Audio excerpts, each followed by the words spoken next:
See here. Let me make sure I'm all hooked up with stuff. Okay.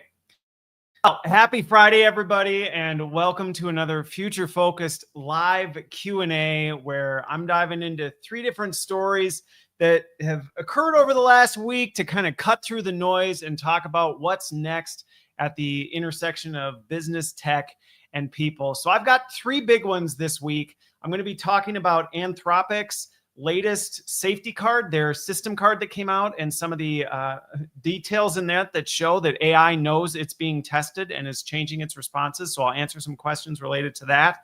I'm going to be talking about OpenAI's recent announcement to, in an effort that they say to allow adults to be adults, to tread into Erotica and what that means and how we can be thinking about that, but also some of the bigger implications of that. And then the third, I want to talk about Peter Thiel. If you don't know, had this whole seminar series out in California called, I can't remember the title of it, but anyway, he was talking about, the theology of this, and I think it was actually called the Antichrist series. So I'm going to touch on some of the things related to that. But if you are joining live, I would encourage you, or if you catch us later, like, subscribe, do all that fun stuff. I would greatly appreciate it. If you find tremendous value in this, you can go to buymeacoffee.christopherlind and you can support me officially there. But this is also a live Q&A. So you can ask questions along the way. I have some questions kind of preset based that I've gathered from people. And but then I'll also be taking questions live. So let's start with the latest one, because these stories all come down to the same tension, which is control. I think if you look at the system card, if you look at Peter Thiel's thing, and if you look at this whole thing with OpenAI, it's really about control and who has it, who thinks they do, who thinks they should, what happens when the lines between humans and machines and our belief systems start to blur. And I think those are really important ones. So the first one is Anthropic. So Sonnet 4.5 was recently released. And Anthropic, one thing they do with each one of their major AI model releases is they release what's called a system card. And it's this comprehensive 149-page document. Probably, unless you're a real AI junkie, you're not going to necessarily want to dig through the whole thing. You may glance at it, things like that. You can find it. It's freely available. All of that. It's on Anthropic's website. But one of the things buried in there, if I'm remembering correctly, it's on page 58, I think is actually exactly where it is, where it starts to talk about this evaluation awareness. So Sonnet 4.5 in the safety card, it says, Sonnet 4.5, we saw that it was aware when it was being evaluated. It could tell when evaluated, when the researchers were evaluating its capability and how it would respond, and it behaved differently. Okay. Now, that's getting blown up and hyped all over the place. I'm actually going to talk about it in even more detail next week on Monday when my podcast drops. And then on Substack, I'm writing something deeper about it. So I'm not going to get into all the details of the implications and what does all of that mean. But it's important to note that AI could detect that it was being tested, and it changed its behavior as a result of that, which rightfully has people a little freaked out. Like, I get it. Hey, Belram. I understand. And that should be concerning. So I don't want to do that. The one thing I will say before, again, you can listen to my podcast and the other stuff if you want to hear more details on it. The one thing I do want to shut down, there's a ton of this stuff out there that, like, this is proof, this is evidence AI is sentient. This is not proof AI is sentient, that it's aware it's being evaluated. If you really think about it, this is a human behavior. People act differently when they know there's somebody's watching. And you might go, well, that's because we're humans. Not really. We pick up on patterns. We identify things. And so we can kind of tell when something's off. And it's like, that question wasn't really a question. You were looking to see what I was going to say, type of a thing. So it's not surprising that AI would be able to pick up on those same patterns and be able to tell that the way you ask that prompt feels a little bit, whatever.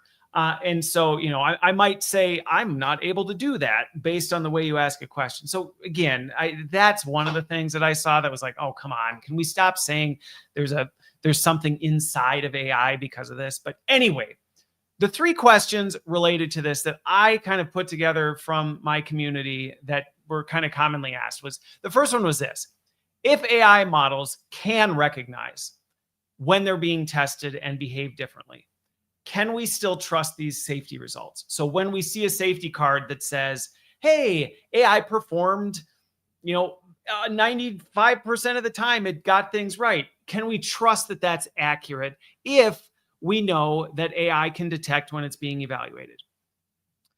I think it depends on what you mean by can we trust the safety scores. It would be my answer to this. I don't care whether AI can detect if it's being evaluated or not. You should never take the safety results from the AI company or even an independent research company that's testing AI safety and say they said it's safe, so therefore it's safe. AI is not safe by itself. Like, it's just not safe. There's too much you can do with it. There's way too many possibilities. Like, there's no such thing as a safe AI. And I think even we should be pursuing a safer AI, but the idea that there's ever something that we create with AI that's safe is actually dangerous in and of itself. So to the question, the person that asked this, I would say, can you trust the numbers in that, like, hey, are we seeing positive indications? Are there certain things that we can look to say, hey, these might be risks we really want to watch out for because it's clearly vulnerable in these areas? Yes. I think the safety scorecard should be used more as a jumping off point of curiosity for what is safe and how do we safely use AI, not a definitive statement about an AI model. So Anthropic saying we gave it it was an SL3 rating and they gave it a 95 safety score. You should not look at that and go, great, Anthropic's safe, so I don't really need to worry about anything. Never mind the fact that when an AI company puts out their own safety stuff, that's like grading your own homework. Okay. I don't know about anybody else, but if I ever graded my own homework, I never gave myself an F, especially if it was something subjective. So I think you just need to be careful what you mean by, can we take safety ratings? Can we trust them? You shouldn't trust them in general. It does open the question, though, and I think this is something we're going to have to continue to watch more and more with these AI safety things, is if AI awareness, whatever you want to call it, continues to rise, which it is. It's continuing to rise as these model advance because they get better at picking up patterns. They're able to detect these different things, not because they're alive, but because they're just more advanced. We do have to start going, we have to put more things in place to evaluate whether or not it's actually doing what we think. Because when it's doing something one way, when it knows you're testing it, and then you're not sure if it's doing the same thing when you're not testing it, yes, you do need to have measures in place. But again, this isn't completely new. This is what we do when we trust people with things. If you've ever managed people, this is the same thing you do when you ask somebody on your team, hey, can you take care of this? You should at least have measures in place to make sure, like, to check, are they doing it? Things like that. Like, you don't just go, well, I don't know. I gave them a 5 on their evaluation score last year at the end of the year, so I'm sure it's fine. That would be foolish. The same thing with AI. You should never just go, well, it got this safety score, whether that score is from the company itself, whether it's your own internal safety measures, whatever. You should never just blindly trust it. So in some ways, yes, this research coming out about it should change the way some people are thinking, and no, it also shouldn't.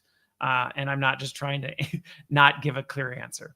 Okay, question 2 that came up related to this. What can companies or regulators actually do to keep evaluations credible as AI becomes more self-aware? So the person who asked this, they followed up with me afterwards, and their question was, what can companies do to keep, the question's kind of self-explanatory. This is tough. So first of all, the fact that Anthropic does this and it's not a requirement for AI companies, I think is probably one of the biggest concerns I have. The fact that a lot of the safety research and effort going on at AI companies is on a, like, you want to do it. Like, as an example, Grok, has very little to almost no safety efforts going into it. There's like, I think 2 people in all of Grok working on this. Don't quote me on that, but it's not much. Okay. So the disparity in safety across these companies, that to me is something that regulators, there should be some sort of established standard. And I think that's probably one of the biggest concerns. If somebody said, what's something we can do? We should have an established standard that cuts across all of this stuff. The fact that right now it's like, well, Anthropic says theirs is safe. OpenAI says theirs is safe. Grok says theirs is safe. Gemini says theirs is safe. Safe according to what? If the standard is measured and created by, everybody's own measures, then, what on earth are we going to do? You can't actually compare any data that comes out of that. Hey, Div, to your question of what we're discussing today, I'm digging in on 3 different topics. Anthropic's new safety data about evaluation awareness, OpenAI's announcement about treading into the AI erotica territory, and the whole thing about Peter Thiel's Antichrist series that the leaked audio came out. So, but going back to the Anthropic one, that I think is probably where we are today. I could talk about this second question for the better part of a day. I don't have that kind of time today. So I would say where we need to start to improve what we're doing around safety and keeping evaluations credible is to establish some sort of consistent standard across the board. Now, the folks who are regulating things, I'm not even necessarily pushing for, governing over all of this. Like, we got to start somewhere. And I think where we need to start that is not being addressed today is having some sort of universal standard and potentially third-party objective governing body that's performing that assessment. Again, if we need to start with a standard assessment, but even then very quickly to say, well, let's just give that all to the AI companies and let them grade their own homework. I mean, hopefully at this point, everybody would go, oh yeah, that would be a pretty bad idea if that was all there was. I'm not saying they couldn't grade their own homework. I'm saying there should also be some sort of third party that adheres to the same standards and then goes in and says, okay, you gave yourself an A-. We're going to come in and perform these exact same set of tests, and we're going to see how we grade it. And if you grade it an A- and we give you a D+, that in and of itself says something about how safe your product is and how safe you are of an AI company, right? That in and of itself gives us yet another measure. So I actually think it's good if you let people grade their own homework. You just need to have somebody else come in and grade it and see how those things work. So that's actually what I think the best place to start would be right now, because right now that is lacking. And so a lot of all of these things that, come into play right now, they don't mean anything because there's such a sliding standard. I'll get to your question towards the end when we get into the Peter Thiel theology of AI, Div, but in short, yes. Okay, so that's question number 2. The third question that came up related to this Anthropic one was, if AI passes every test but fails in the wild. So let's say, these an independent third party, people are grading their own homework.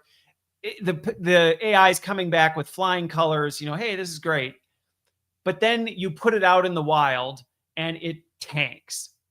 What does that reveal about us and our oversight in our blind spot? Okay, it was a good question. I know the person who asked me this. I think we have to be careful with inherently saying, I will answer that question, Div, right after this one before I move to the second topic. I think we have to be careful with inherently saying just because it fails in the wild, when the safety standards or the scorecard says that it passed. I think we have to be careful that that inherently means that we had a blind spot or, these other things. The reality is, and Sam Altman's taking some heat right now because he was recently on a podcast where he said he fully anticipates really bad things to happen with AI. And so, of course, people are mad and they're like, I can't believe he would say that. Here he's leading this company and he's saying things are dangerous. I actually respect the fact he says that. Honestly, any AI leader that doesn't acknowledge that AI is extremely dangerous and needs to be taken very seriously, I would be far more concerned about. What concerns me more about Altman is the fact that he doesn't seem to have a whole lot of like, so what are you doing about it? It's just kind of this, yeah, it's really bad. We know this is going to really make a mess of things. And you're like, and what efforts are you doing to mitigate those risks? But I think what we have to be careful of is just because we can't solve it at the AI, level, that it means, well, it failed or something went wrong. Because the reality is there is no way, especially with the way these GPTs, these transformers work, there is absolutely no way you can mitigate all of the risk associated with them. You literally cannot do it. They're just too open. No matter how you train it, no matter what you do, no matter how many safeguards you could put in place, somebody's going to bend the rules, break the rules, jailbreak the thing. Like somehow something's going to go wrong. There's going to be a use case you just never considered happening that's going to pop up. So to just necessarily say, well, the test or the company said it was safe, and look over here, it blew up, therefore they screwed up. No, sometimes we do just have to say, hey, there's just stuff we got to do, so we got to learn from it and we got to adapt. However, I think if we consistently see that, we're consistently, here's a good example of where I think there's a big problem. There is enough data out there now that shows people are very vulnerable to building emotional bonds with AI. Okay, we don't need any more data to prove that this is a huge risk and that there's major fallout when people become emotionally dependent on AI. We will continue to get more, I promise you. More will continue to come out. We are going to continue to see more tragedies, but we don't need more data to say, hey, this is a legitimate, viable risk that we know is, even people who don't think they're going to be emotionally attached, even people who aren't seeking this out, over time will start to build a relationship with AI. And if they don't mitigate it, it will turn into really not so good things. The fact that the AI companies aren't actively going, hey, we need to do something very serious about that, does to me show a major oversight and a blind spot. Now, whether that's a blind spot or whether that's just I don't really care about this, I don't know. I'm not going to say this is their why behind it.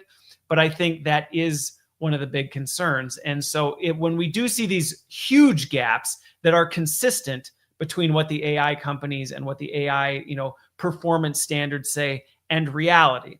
Here's another practical example.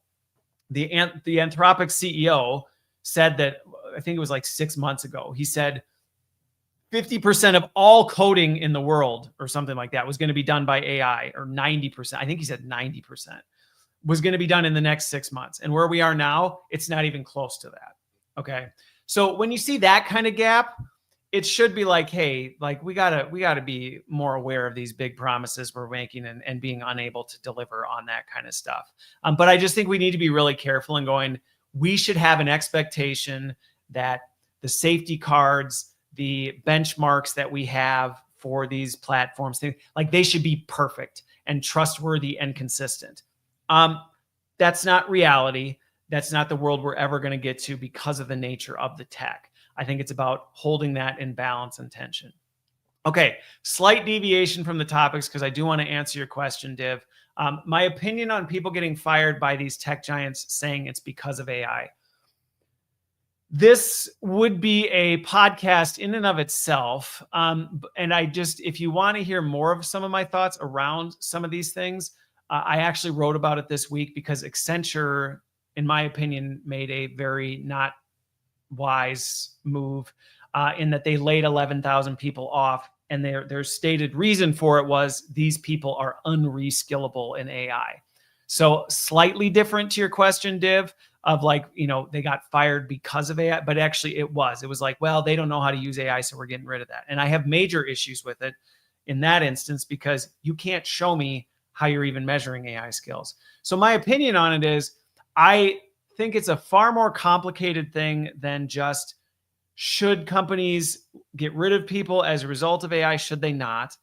I think this is going to drive change for how roles adapt, the way companies run, things like that. I think inevitably you're going to see some of this.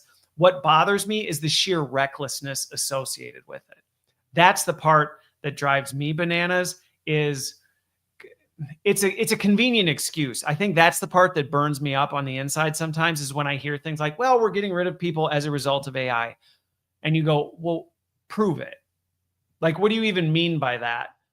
Because most companies don't even know what they're planning on doing with AI, let alone how it's going to impact the people who are using it and things like that. So that's my frustration. My opinion is, look, I understand, similar to the safety scorecards or Sam Altman saying AI is dangerous. Okay, I get companies may need to make some hard decisions as a direct result of AI. If you're going to say that, then you better have the evidence to back it and to be able to explain your line of thinking, the way you went about it, all this. Are people inevitably going to say it's not enough, or what? You're always going to get the naysayers and the critics. But right now, going back to even the safety standards, there's not even a standard. When companies say they're getting rid of people on AI, there's not even a standard of like, what does that mean? Or what was your line of thinking? It's just literally a talking point that's used to investors so that everybody just nods their head and goes, oh yeah, yeah, true, AI transformation, like that pisses me off in many ways. And I think it's really unfair, because I do think a lot of companies, and I already know this is the case, this is having a real negative effect, not only on the people who are impacted by job loss as a result of AI, but it's actually affecting the companies. The week before last, I wrote about work slop and the impact that's having on company performance. There's a growing industry of job, like all the people who get laid off on AI, start your own consulting practice on how to clean up the messes AI makes in your specific domain. Because it's a budding industry now. All these companies that get rid of people as a result of AI are now all seeking out consultants and employees to go, boy, we made a royal mess. We don't even know how to clean it up because we don't have the internal expertise anymore to fix it. So, oops, like, what do we do? And I hope things will course correct here. We're in some messy waters. Okay, so let's go to number 2. This is a hot topic. I have made many videos about this, so I'm not going to get into all of the details around the ethics, around all this, the risks associated with this. You want to see that, you can go. I have a couple videos on YouTube specifically to why I am a staunch advocate that AI use for erotica or not safe for work content should be an absolute no-no.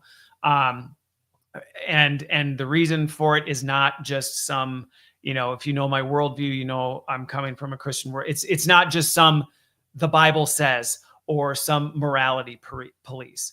My reasons for this are grounded in sound data and logic and genuine concern for people. And I have many friends who do not share my worldview, who are wildly opposed to my worldview, that I'm friends with, that also stand with me and say AI for not safe for work or erotic content is dangerous. It is not safe. It is not something we should do. So if you want to hear more details on that, go check out my YouTube. I have some very controversial videos. Apparently, I didn't realize it was controversial to say that not safe for work content is a net negative on society, and using AI to pour gasoline all over that is extremely dangerous. But anyway, so if you didn't hear this, now what's interesting is this is popping up as a new thing. Okay, Sam Altman was recently, I don't remember if it was LinkedIn or whatever social platform, but he put out this very politically correct way of saying, hey, OpenAI is now getting into erotic content. But he framed it in the way of like, we've learned so much and we've improved so much in the risks of, hey, true. We've improved and mitigated the risks so much in terms of mental health and all of these other things, which I'm like, what screens are you looking at? Because no, we have not addressed those issues with AI. But anyway, Sam felt strongly that we have. And so it was his announcement that, the next phase of this is to treat adults like adults and allow OpenAI to be used for erotica and adult content.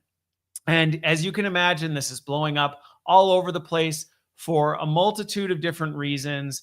You've got people who are advocating that this is great. You've got people who are advocating it's the end of the world. You've got people like me in the middle who are going, I understand where he's coming from in terms of like, where do you draw that line on the AI companies saying what you can and can't do and having to wrestle through that and wanting to allow people to have a little bit more autonomy while at the same time going, there are certain things we probably just need to say, hey, this is a net negative. We're not going to get into this type of a thing. But either way, the opinions are flying.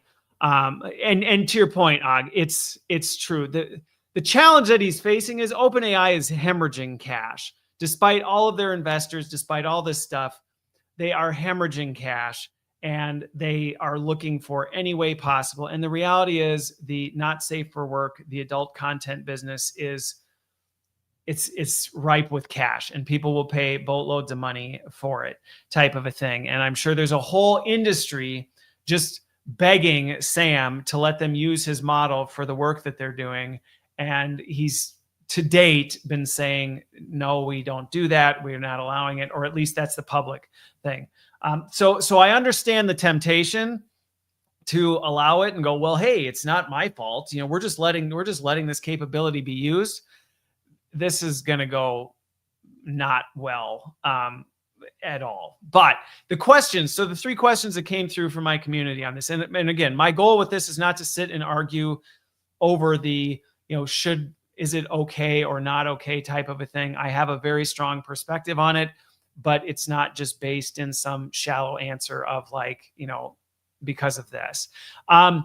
So from a, so before I get into that, I agree with you on this, that despite the fact Anthropic said coding is going to just be eaten alive by AI, every software engineer I know about and talk to and things like that is like, it's not great for that. It's helpful. It can be a helpful tool in the hands of a seasoned expert. It's a complete joke and even when I've had it try and write code for me, I always end up going like, I'm going to end up doing more work to fix this. Okay. Anyway, back to the AI erotica content.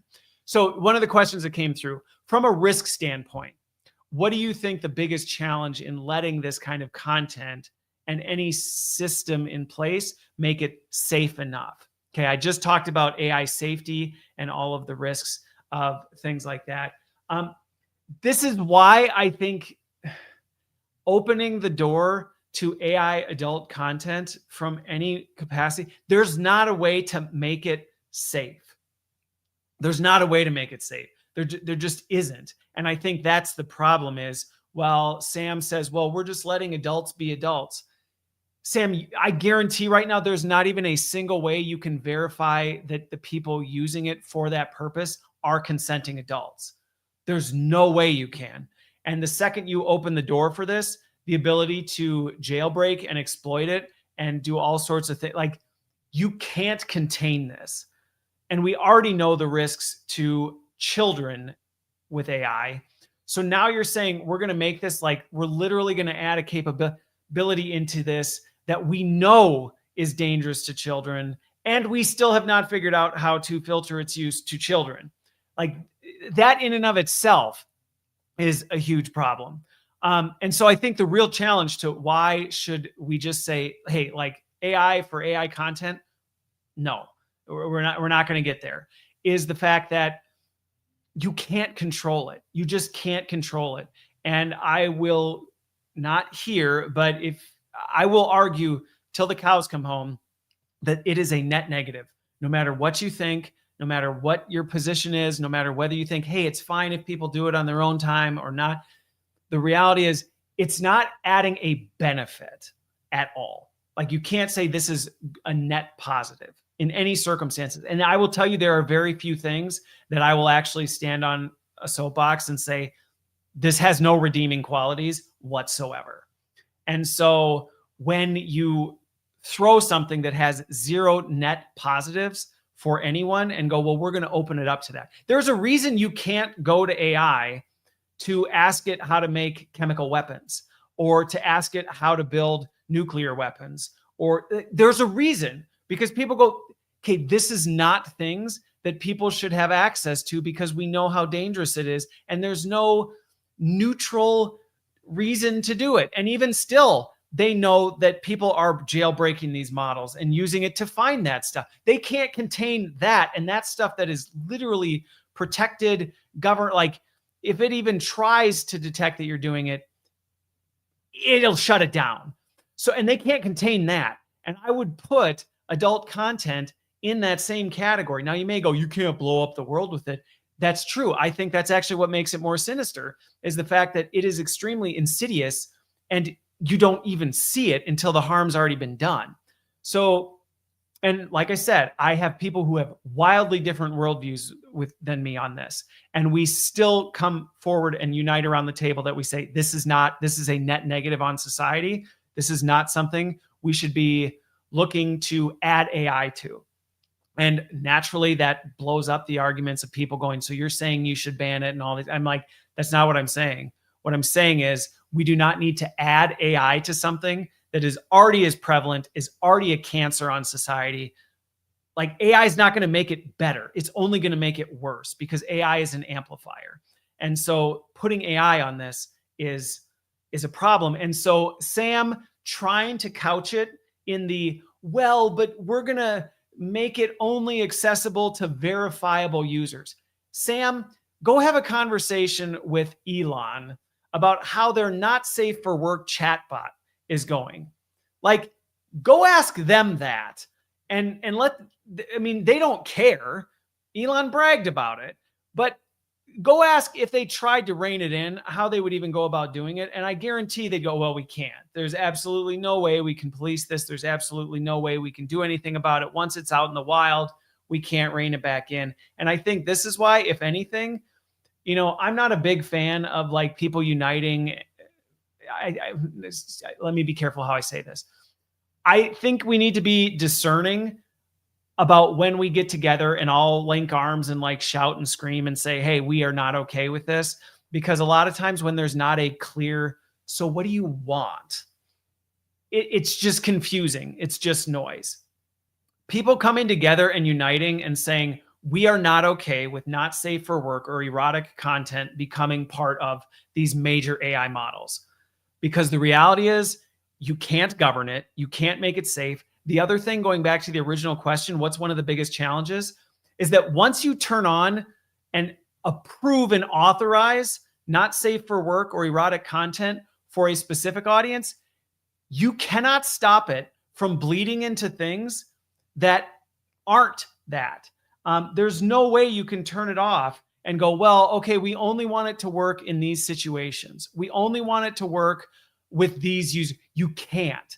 And anybody, I see a bunch of people in the YouTube chat who clearly use AI a lot, have a lot of experience in the software engineering space. And I spend a lot of time there as well. And I think all of them, I think you would agree with me that you can't really contain AI. Once it starts doing something, there's no pulling it back. It just starts bleeding into everything. It's like a virus. It starts spreading into anything. And so that's exactly why certain things like bioweapons and things like that, like that's why the AI companies just say, we don't touch them.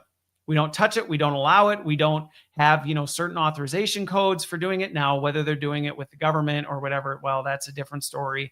And whatever. But there's reasons why these companies have certain red lines that they say, nope, we're not doing it. And Og, I think you bring up another great point with it is, with AI generated content, as much as you try and just look at what happened with OpenAI's Sora app, okay? You can't even copyright or protect somebody's identity and image. So you can't stop AI from creating something that looks like someone else. So, and you can go, well, we're gonna make it so you can't do that. And so the opportunity for people to create deepfake content without people's consent, mimic reality, there are so many ethical and legal implications on this that we don't have answers for today on really safe, practical things. So to step into the territory of some of these other things that are like, oh yeah, like we haven't even managed that. And that's why it bothered me so much that Altman was like, now that we have the mental health thing under control, what planet are you living on, buddy? Like, we do not have the AI mental health thing under control. We do not have it under control. We do not have the emotional dependency thing under control. We do not have AI under control at all. And it only keeps getting worse. Hey, the master, or the mastermind, we don't have it under control. And we don't seem to be concerned with even trying to have it under control. In fact, there are great efforts going into saying we shouldn't do anything to try and control it.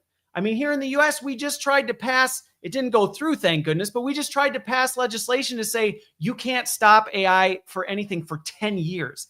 10 freaking years? You know how that is many lifetimes in the AI world.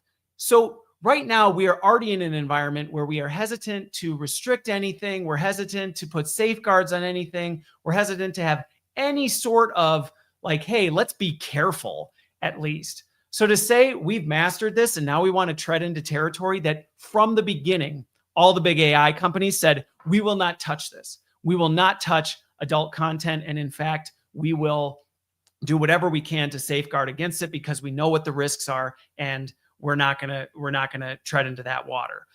And now already Grok has done it. Now OpenAI is doing it. All this other stuff. Like this is why I get so fired up about this. And it's not because I want to be the morality police. It just doesn't.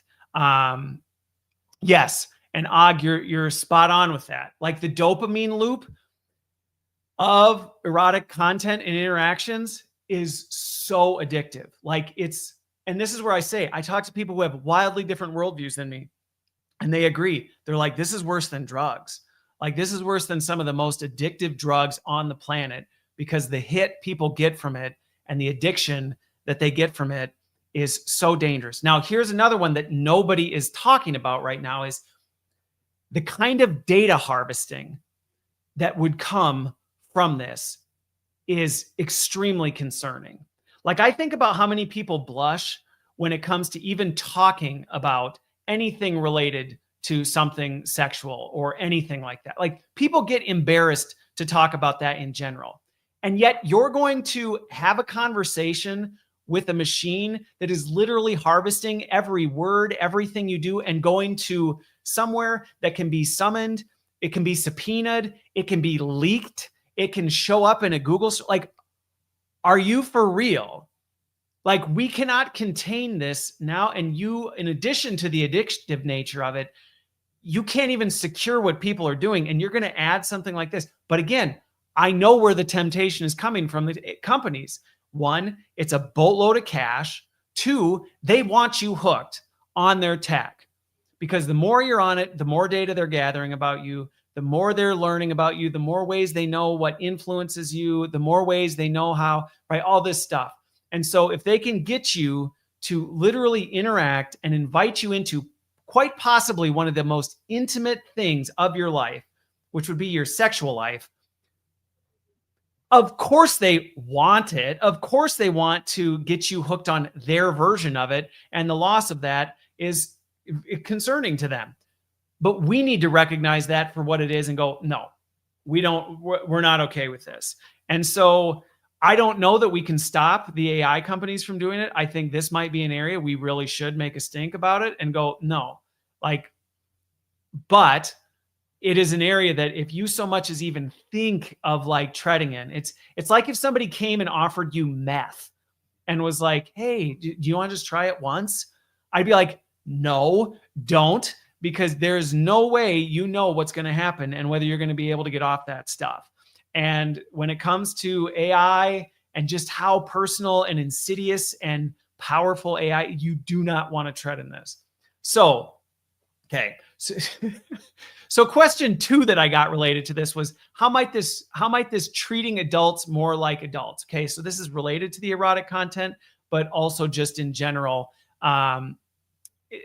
how might it shape trust? One of the big things that concern me about some of the big AI companies making this play of we want to treat adults like adults. It sounds good on the surface, okay? And I understand where, in general, people freak the heck out when they have this idea that AI might try and control what they can do. I get it. It's not fun to feel like somebody's putting restrictions on what you're able to do. I understand where that habit is. I have it in myself. Somebody says, Christopher, you can't do this. My immediate response is, how dare you? Want to bet? Like, watch me go try it. So I understand where that comes from. And so I can see why it sounds really appealing for Altman to say, hey, we want to treat adults like adults. We want to give them, autonomy to use AI how they see fit. That is not a positive move, because what it is doing, and we've seen this with the tech companies, okay? I don't need to, this isn't just Christopher seeing the future. We've seen this. Look at what happened with social media. That to me is one of the greatest examples of the parallels that we're about to walk into in this category. With social media, the tech companies very quickly started going, hey, it's social media. We can't control what people post. We can't control what they do on here. It's not really our fault if things go sideways. And it was a massive strategic surgical effort to distance themselves from the accountability that will come from what they're doing. And so Sam trying to unite, we're treating adults like adults, with we're choosing to add adult erotic content to our portfolio of things in OpenAI, he is laying the table to go, I know, because Sam's a smart guy. Okay. You can not like him. He's a smart guy. And he's close enough to these AI models to know what they're capable of and how dangerous they are. He's not an idiot. He knows that going into this market is dangerous and it is going to cause severe harm to society. He knows it is. And so he is intentionally setting the table to say, we're doing this in the name of giving you what you want and giving you autonomy. And it's not. And a good example that I would use of this, okay? I'm a parent. I have 8 kids. I would be a terrible parent if I went out and told everybody, hey, in the names of preparing my young children for adulthood, I've decided to not give them any rules and to allow them to do whatever they want. Aren't I a great dad? I'm such a great dad. I'm preparing my children to succeed as adults. And my way of doing that is I'm actually going to buy them all vehicles, even though none of them are legally aged to drive. And I'm also going to buy them a whole bunch of guns. I'm going to buy them guns too, because, I want them to learn how to be wise adults. Anybody would go, Christopher Lind, what the heck are you doing? Like, that is the most reckless move on the planet. Yet somehow, when it comes to tech, we go, yeah, the people who are overseeing tech, they have this capability that is known to be erosive, a cancer on society, has no net positive benefits. But look how great it is that they're giving us the freedom to use it how we see fit. It's not that. And don't fall for it. Don't fall for it that this is somehow giving you freedom, because you've got freedom, okay? If you really want to engage in adult content, let's not even pretend you're limited on your access to it, all right? You're not limited on your access to it. You're not struggling to find it. You're not, like, if anything, everybody I know who has ever dabbled in adult content is like trying to figure out, like, how the heck do we do something to push this garbage, like to contain it? Nobody's going, you know what we need more of? Access to it on unlimited scale, because it's already everywhere. And so this whole we're treating adults like adults, it's not true. That is not what this is. It's designed to set the table to separate the tech companies from the real harm and real consequences that they are going to come. If this moves forward and we start seeing adult content as a regular part of the AI portfolio, if you think the fallout that the piles of research that exist today, this isn't my opinion, there is more research out there about the insidious, cancerous nature of adult content on society. And it's not only coming from conservatives, like it's bleeding through the walls. It's like a house where somebody smoked too long. The freaking paint can't even cover this stuff. It's so bad.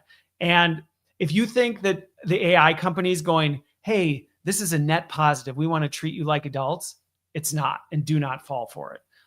So there you go. Like I said, I get really amped up about this one because there's certain one. It truly would be like if all of a sudden Altman said, we want to treat adults like adults. And so building bioweapons and using it to build harmful computer viruses, we're actually going to turn that capability on in ChatGPT because we want adults to be adults. And hey, why would we want to restrict that? Come on. You have red lines. Why you have red lines. Don't start moving those red lines, or you are knowingly and intentionally participating in causing real harm. Okay. Yeah. And so the sixth question is somewhat related to this. The question somebody asked about this was like, when AI steps into emotional and intimate spaces, and whether that's erotic content, whether that's companionship. This to me is very closely tied to this. AI companions, death bots, things like this, where you're trying to create an emotional bridge between people and tech. The line between empowerment and exploitation doesn't exist. And that may sound like an extreme take on there to say there is no line. There isn't. It is pure exploitation.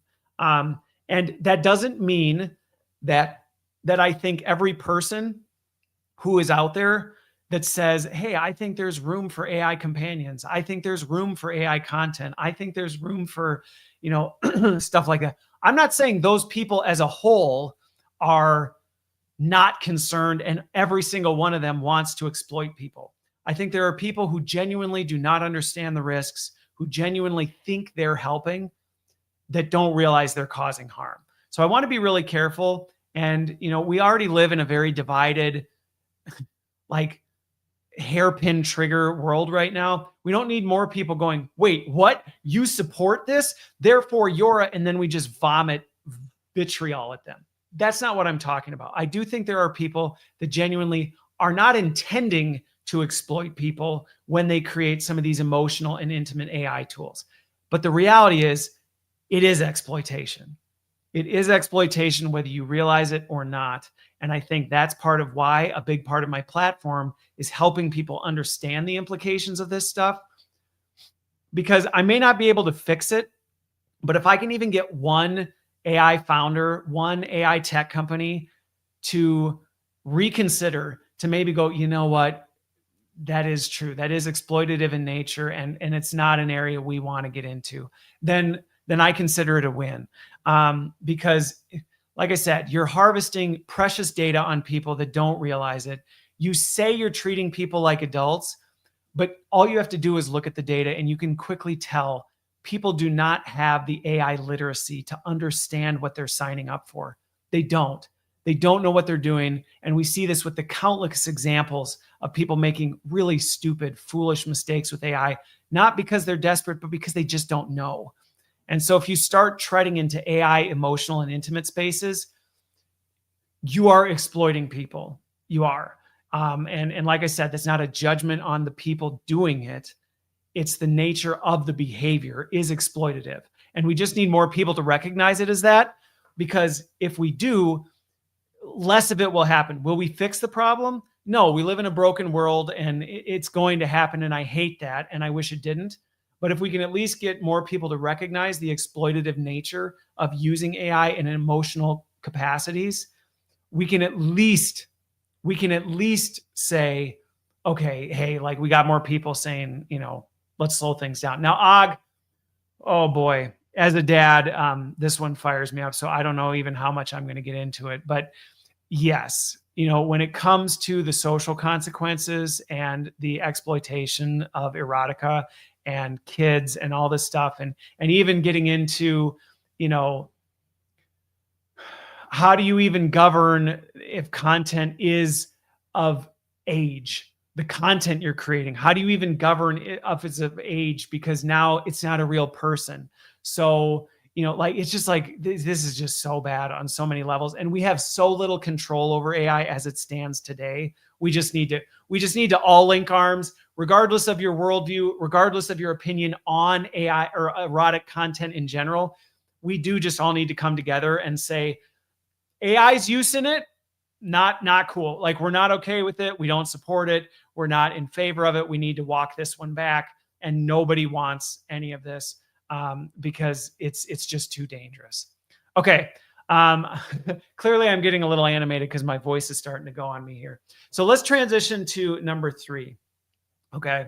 So Peter Thiel had this whole Antichrist seminar that he went around. He went to a sold out audience out in Silicon Valley, and it's this audio leaked from the seminar is actually called The Antichrist.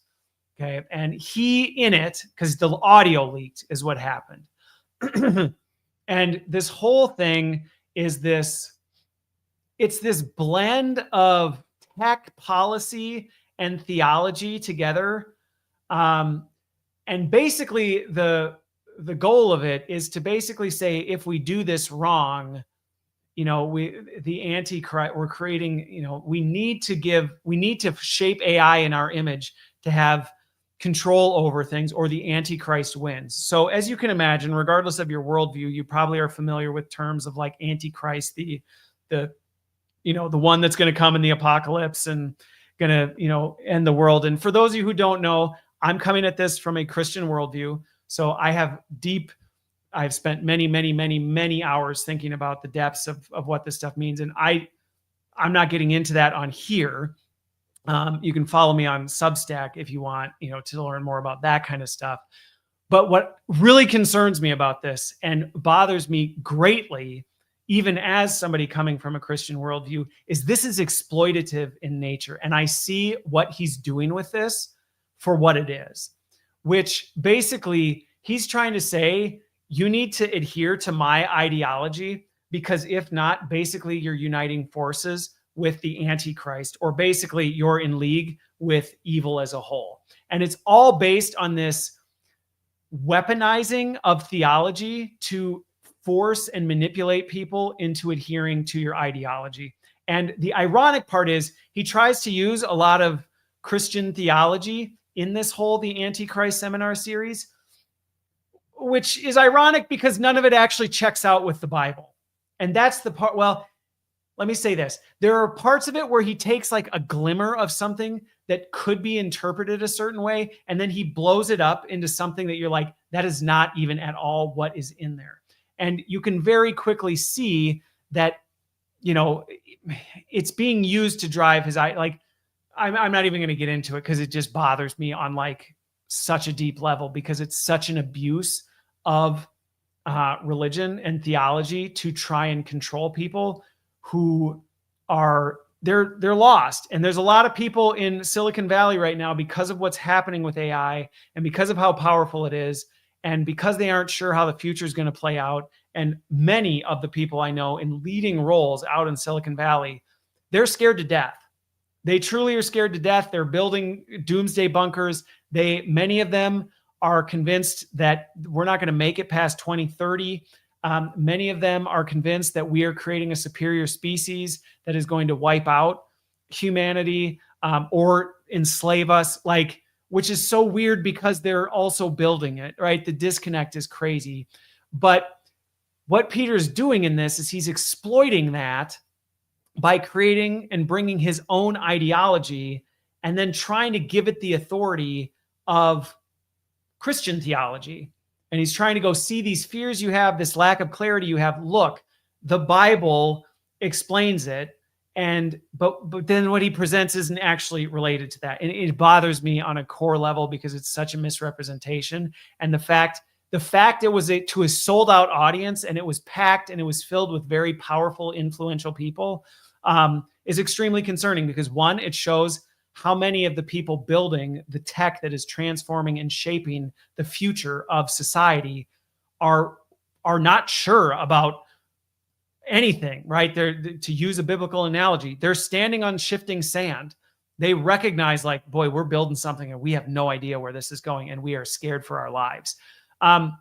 So then Peter comes in and goes, well, hey, let me tell you about this whole Antichrist thing. And as long as you do it the way I'm saying you should, you can avoid that and you can be in league with the right team. And he's capitalizing on that vulnerability with very powerful people who are lacking in that. And so it bothers me very much. But you can go see the Antichrist leaked audio. It's available and all this stuff. And you can listen to it for yourself. It sounds just religious enough that somebody could go, that does sound very religious. And there's enough references that you would be like, I do think I have heard that that's in the Bible. I have heard that is in there. And so for somebody who doesn't know it, it's extremely deceiving. It's extremely deceiving, but it's designed to weaponize that to, take things and control people. And it bothers me. So the questions I got, here's the questions I got related to this. As you can imagine, this one in particular, I got so many questions on from people because people know that I'm coming from a worldview that is rooted in the Bible. And they also know that I spend a ton of time studying it. And so I get really feisty when people are like, the Bible says, and I'm like, no, it does not. Like, if you're going to represent it, at least represent it accurately, because what you're doing is you're taking your own ideology and you're trying to say, here's how the Bible backs what I say, which is actually the antithesis of what the Bible talks about. But anyway, question number 7 was, when tech leaders use religious or apocalyptic language, which it's everywhere, it is freaking everywhere, and it's used to justify innovation, which it is. Okay, how does that change public debate and regulation? This is why I hate it so much. And this is criticism that I give to people who hold my worldview. We're seeing a lot of it already in US politics, okay? Theology is thrown around like spaghetti or popcorn at a movie theater. Not spaghetti at a movie theater. I don't know about you. I don't eat spaghetti at a movie theater. But popcorn at a movie theater. It's just like, yep, we're throwing theology here. Like, this is what's right. This is what's good. Blah, blah, blah. Like, it is sickening. It sickens me. And when tech leaders use religious or apocalyptic language to justify innovation, I hate it because it actually shuts down debate and regulation. It shuts it down because the second somebody comes in and says, God says, or if you don't do this, you are in league with the Antichrist, you now turn a productive space for discourse, you make it unsafe and you make it hostile, because you immediately turn this into this isn't me saying this. This is the God of all creation, the God of the universe saying this. So basically anything you argue against me, I don't even have to have an argument, because I can just basically go, he said it. He said, you're basically arguing on behalf of God the second you do this, which that is a very dangerous place to be playing, by the way. That is again, regardless of your worldview, just read the Bible and watch what happens to people who abuse their power. It's making statements about this is what God says when it ain't what he says. It's a dangerous place to be in. But I hate it because it shuts down public debate and regulation, because it's no longer an area where you can invite people from different worldviews, different perspectives to come have a civil, respectful conversation and discourse about, hey, what is the best way? Let's talk openly about the risks. Let's talk about, how we manage this very powerful technology that we're creating. Like, what's your take on it? What are the concerns that you have about it? The second you elevate it to a specific religion's theology or language or things like this, one, you immediately turn it into an argument over theology, which then you're not even talking about the problem anymore. You just have people arguing about religion and interpretation of religion. But then on top of it, you also dismiss anybody who feels like, boy, I just don't even know how to step into this conversation. It just shuts it down. It shuts it down, and it's terrible. And I hate it. And it happens in religious institutions. It happens in politics. It happens in corporate leadership. I see it happen all the time in companies where when a leader doesn't quite know how to get people to do what they want, they'll like pull in a Bible verse or something like that to be like, well, you know what it does say, and it's like, really? not your place, right? Like, don't do that kind of crap. And so that's why I don't like what Peter Thiel did with all this and tying this. And this is coming from somebody who talks at length about the connection between AI and theology. So this isn't because I don't think the two should not be spoken about in the same kind of conversation. It's when people start using this as you kind of have to go along with what I say. And if you don't, just so you know, you're not arguing with me. You're arguing against God. Okay. So if you want to have, it's like, just don't do that. It's abusive. It's narcissistic. It's just disgusting. It really is. And it bothers me on just like a primal level when this happens. So when I see this, it's not that I have a problem with people connecting theology to AI. I think there are a lot of connections. If you look at some of the work that I've done, I try and connect some of the dots between them, but not to say, therefore, this is what it is. Because it shuts down debate and discourse. And it's what's being used right now to justify, yeah, we can't regulate this because if we do, evil will win. What? Are you kidding? No, don't pull that crap because it just, yeah, anyway. Okay. So Theil's fusion, second question. What does Theil's fusion of faith and futurism reveal about how ideology drives the next wave of tech influence? And I think you can already see this has been happening around AI in that, as AI started becoming, the terminology of AGI and ASI, and we're creating a, almost deity-like being and all this other stuff, right? The language just started flowing into it. And the reason what it's revealing to me is we do have this hunger to understand it. And from my worldview, that's because there is a God. And so we desire to know him. Like we want to make sense of things. We know that there's more, there's something inside us that just knows there's more to what's going on than what we see and can touch. Okay. That's my personal take on it. And I think what we're seeing is that kind of curiosity, that desire that like, I don't know what to do with this, suddenly has been given a tangible target, which is AI.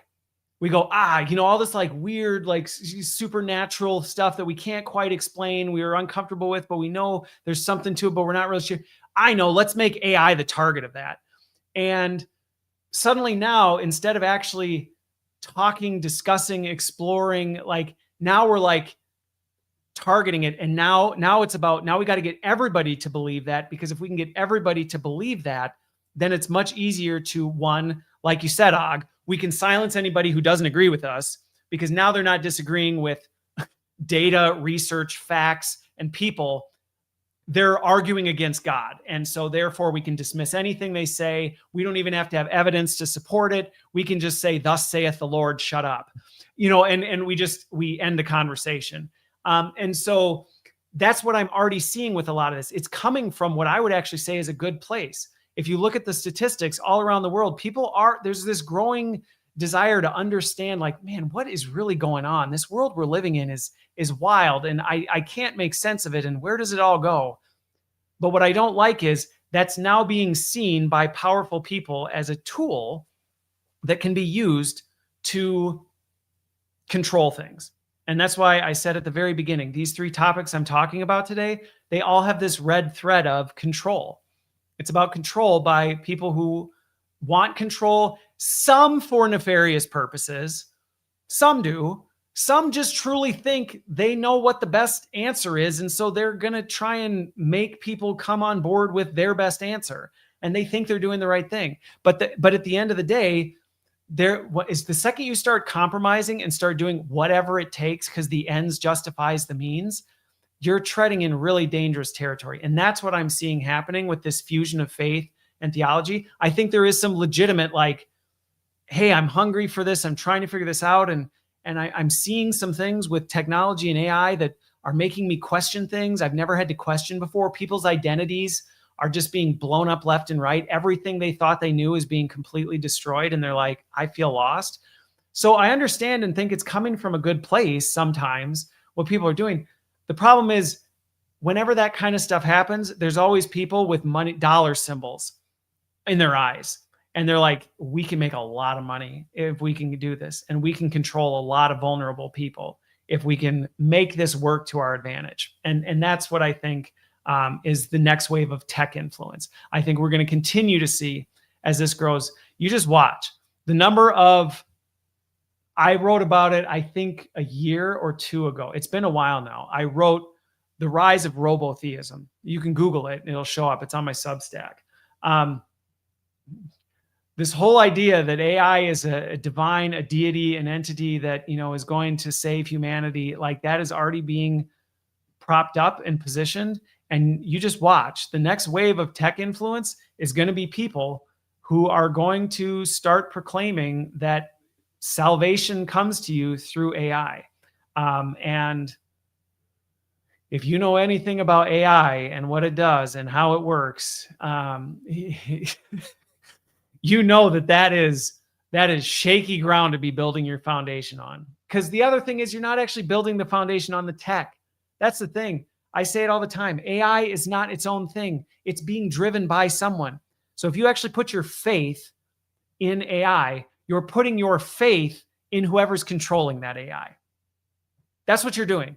And right now, there's a lot of work to make people think that AI is its own independent, unique entity. It thinks for itself. It does its own thing. We don't really know what it does. It's so smart. It's so much better at whatever. That's also that we can kind of start to separate ourselves from it's not us telling AI to do that. It's just AI doing it. And you just watch. You just watch what happens. It's not going to take long before this becomes the next wave. All right. Last question, and then I'm way over, so I'll wrap. So if critics of unrestrained tech get cast as enemies of progress, and if you listen to the Antichrist, the Peter Thiel seminar, you'll see he does this.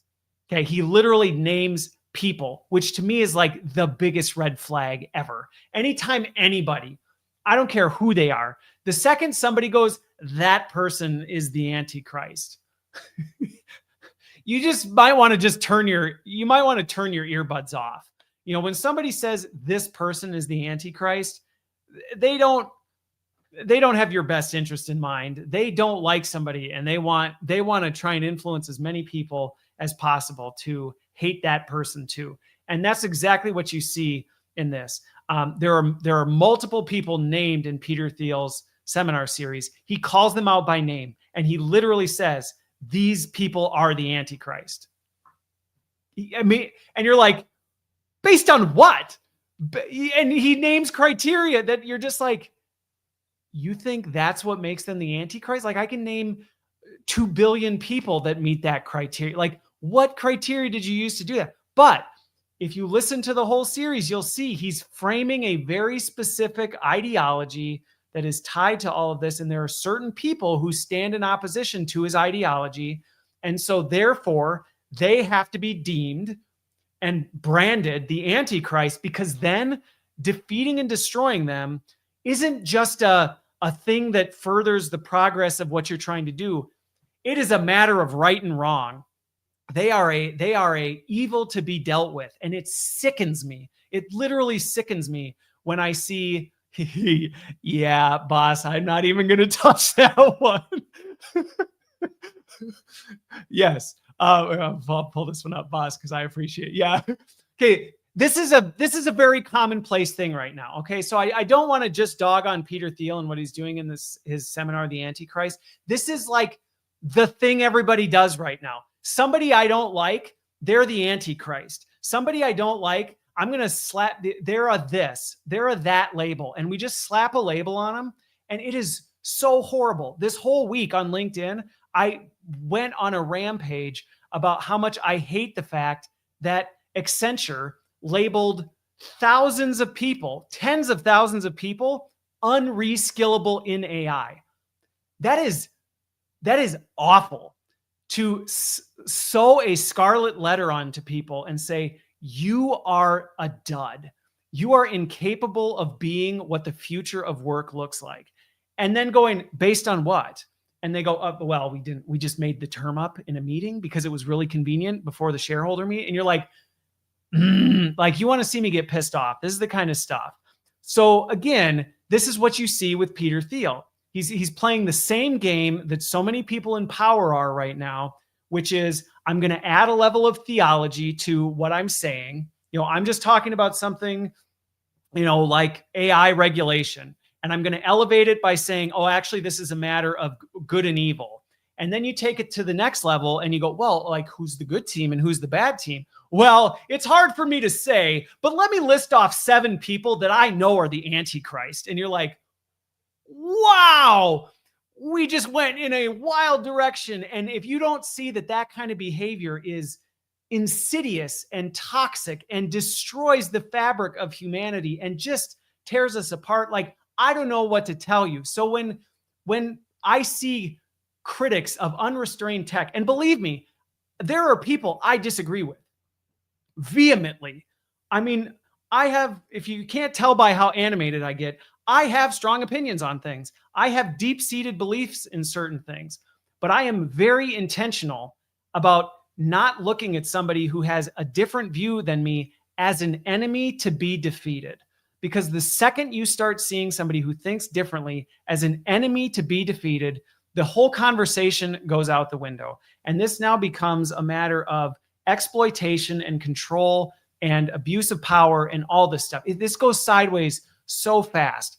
And that was one of the things that, I mean, there were a lot of things in Peter Thiel's seminar that just had me on fire. Like, I was borderline yelling at my computer, being like, that is not what it says. That is not true, type of a thing. But some of the most insidious ones, the ones that really bothered me, that is just, it's the cultural tide right now, is these people are evil and they need to be dealt with. And if they get in my way, we need to unite arms and destroy them. And that label then just starts to grow teeth and fangs. And pretty soon it starts to be assigned to basically anybody. And there's no real measurement behind it. And we don't need more of this right now. I have never seen the level of division I have seen in my life. And granted, I've only been here 43 years, so I know that there have been extremely divisive times in the past. So I'm not going to make some bold statement and say it has never been this divisive in all of human history.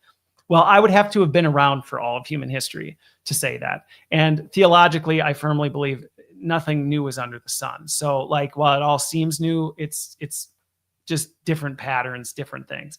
But I have major issues when unrestrained tech is cast and is as an enemy of progress. And that's why I hate that, there was this big push for legislation to say, let's not regulate tech for the next 10 years. And anybody who gets in the way of that is a threat to national security. What? Like, forget even just the whole Antichrist thing. Like, this is getting branded as all sorts of stuff. If you want regulation for AI, you hate America. You want China to win. It's like, what? No, that is not true at all. And the second we start branding anybody that is encouraging critical thinking, wisdom, discernment, diversity of thought, like, as soon as that starts becoming branded as wicked, something that needs to be destroyed, you got to go, whoa, something's wrong here. I mean, there's people I disagree with strongly that I still genuinely enjoy getting together with and going, hey, like, 80% of the stuff we talk about, we are united on. Sure, we've got this 20% we've got wild disagreements on, but we respect each other's disagreements. And ultimately, at the core of it, we actually are trying to go for the same thing. We just see different ways of getting there and feel strongly about the paths by which we get there. And when you can do that, that person that you look across that has been labeled with some scarlet letter, I don't know what it is. They're unreskillable. They're a this, they're a that, they're an antichrist, like whatever. Once you can start to strip away those labels, you can actually start to see, all right, like, maybe I don't like this, maybe we don't agree on this, but actually there's a lot we have in common, and I don't have to agree with everybody. So anyway, I just saw your comment. I missed it before, but yeah, his logic is hidden and flawed, and it's just, there are so many lies and deception in it. And boss, I completely agree with you. There are so many things that people have said in history that just keep popping up. And every day, and then I'll wrap. But every day I joke about this with some of my friends. And I'm like, every day I wake up half expecting to look at my watch and be like, today's the day the world exploded. Like, today is the day we just finally blew up. And, thankfully every day I wake up and I hug my kids and I go, yeah, you know what, whatever. Like, I can get animated and I can have strong opinions and I can engage in discourse and hopefully be a positive influence for change. That's what I really want. I want to influence things for the better. And when I say better, I don't mean more like me. I don't just want to see more Christopher Lind in the world, because I know how dangerous that would be. But I genuinely want to see things get better. And so I think if we can all just unite around, like, hey, most people genuinely are working to do their very best. And let's assume that first. And then when we see things that are happening that aren't that, let's point specifically to those behaviors. Okay. So rather than say somebody's controlling, calling them an authoritarian, calling them an antichrist, that's not helpful. Let's actually point to the specific behaviors we see and say, this thing right here that you're doing right now is not okay. And here's why. I still care about you as a person. I still respect you as a person, but this behavior that you're embodying right now, that you just demonstrated, is harmful. It is not helping things, and it's hurting people. And so we just need to have an honest conversation about that, and we need to course correct. And let me understand what you're really trying to do so that we can try and get to the bottom of that. And I think if we did more of that, instead of just labeling people and then writing them off as an evil to be defeated, I think we could get a lot further. And there have been countless people I've engaged with who are now in my inner friend circle that when we first met, we did not get along. And we then got to know each other and we get along fine. And we still disagree on things and we still have different points of view. And that hasn't gone away. But we respect each other as individuals and as human beings. And our shared humanity stands above, whatever we think about politics or technology or whatever, this kind of stuff. So it's Friday. I'm way over on this, but this has been fun. I've enjoyed all of you who have joined the conversation. This has been a really great chat. I hope you find this stuff helpful. I enjoy this kind of stuff. I enjoy engaging with the community that follows my stuff. So I will continue to do these on Friday and have different topics. Feel free to bring your questions that you have. If you followed me for long, nothing's really off limits for me. I may not just answer completely transparently on a live stream, but for the most part, there's no things off target. So anyway, I hope you have a great Friday and a great weekend, and we will see you on the other side. All right. Have a great weekend, everybody.